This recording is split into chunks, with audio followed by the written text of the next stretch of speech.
The king has been closely involved in planning his coronation but will find the idea of people paying homage to him abhorrent, his friend Jonathan Dimbleby said on Friday. The veteran journalist, who will attend Saturday's ceremony, has blamed the Archbishop of Canterbury Justin Welby for the controversial decision to invite people across the country to swear allegiance to the monarch. Many embraced the idea, but there has also been some opposition. Lambeth Palace insists that it is an invitation, and not an expectation, for people to join in by pledging their loyalty. But Dimbleby, who got to know the king while writing his biography in the 1990s, said, "I can think of nothing that he would find more abhorrent. He's never wanted to be revered. He's never wanted, so far as I know, to have anyone pay homage to him, except in mock terms as a joke. He wants to feel people will share in the event, and I don't quite know how this might have happened. I don't know for certain, but it would seem this was an initiative by the Archbishop, who as we know is strongly evangelical, who thought it would be a good thing to give everyone a chance to pay that homage." The writer and broadcaster also told BBC Radio 4's Today programme, "It was well-intentioned and rather ill-advised because its effect is to allow everyone to say, well, I'm not going to pay homage. Speaking for myself, I'm not a homage giver, and it's most bizarre." Mr. Dimbleby suggested there had been a mix-up in communications, adding, "That's what I would guess, because I do know that it is so different from the king, that I know, to ask for homage or to expect homage." He described the monarch as a perfectionist, adding, "If there were a mastermind on the histories of coronations, he would definitely have it as his specialist subject and he would emerge triumphant. He knows his history. He believes therefore it's got to be done really well." Mr. Dimbleby said the king had been closely involved in the plans, from everything to the music, his clothes, the design of the invitations, and the screen behind which he will be anointed. The broadcaster and writer added, "There is an element of performative in him. He is a thespian, he loves the theatre, so he wants it all to work really well. Don't miss King Charles excited and eagerly anticipating Coronation Day. Latest, he has been incredibly closely involved. There's no music there that he has not had sight of, and in some cases hasn't said I would very much like this."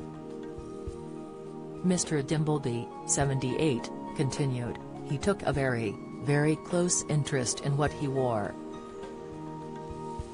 That his clothes made it possible for him initially to be, which is what the role is, almost seeking the approval of the nation to become king.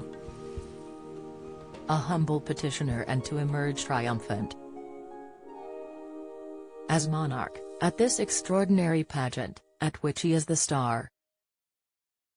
The veteran journalist, who has remained close to the king, said Charles hoped the coronation would unite the nation and be good for Britain by bringing 100 heads of state here and attracting international attention. He also set out his thoughts on what kind of monarch he will be. Mr. Dimbleby said, "His big picture is one of harmony, which is fundamentally important to him, and diversity, which he likes. He doesn't just recognize that we are a diverse nation. He likes it. He sees his role, I think, I have talked about it with him, as being doing his best to achieve a sense of overarching harmony in a very diverse and often rather troubled, very troubled, often divided United Kingdom. That's what will be his lodestar, his guiding sense of duty."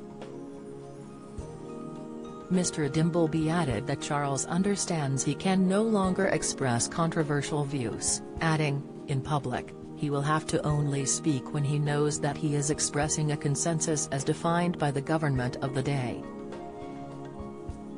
But he stressed the value of the king's experience and his trailblazing campaigns, such as with the environment and aiding inner cities. Mr. Dimbleby said, "You have to remember he is now 74 years old. He was Prince of Wales for half a century. So he brings a huge body of knowledge, and I believe, as do those who know him quite well also believe, a great store of wisdom. Look at the number of things he's been right about. He will honor the customs and be very much a monarch for our times because he is a 21st century person."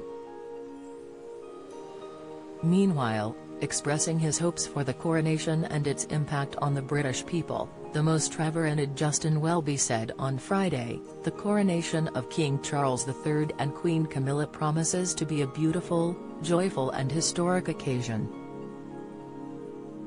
People can certainly expect to be struck by the majesty and sacred wonder of the service, but also to be invited to pause and reflect.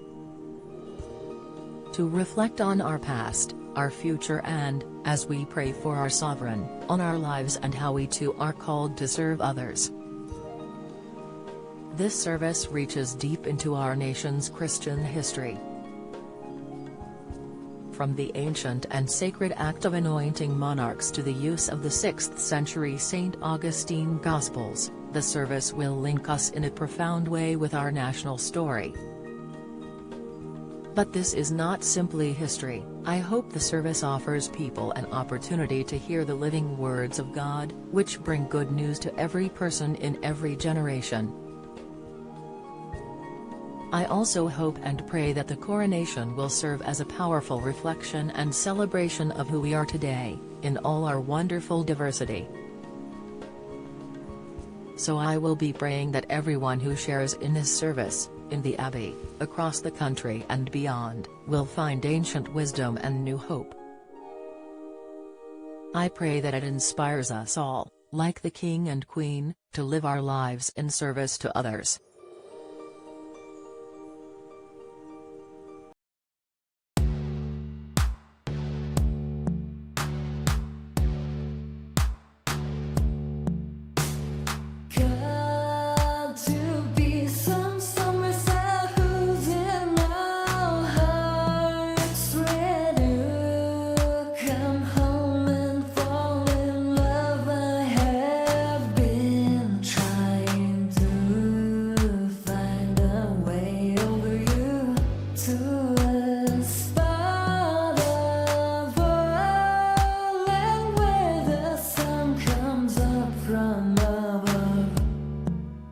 Now take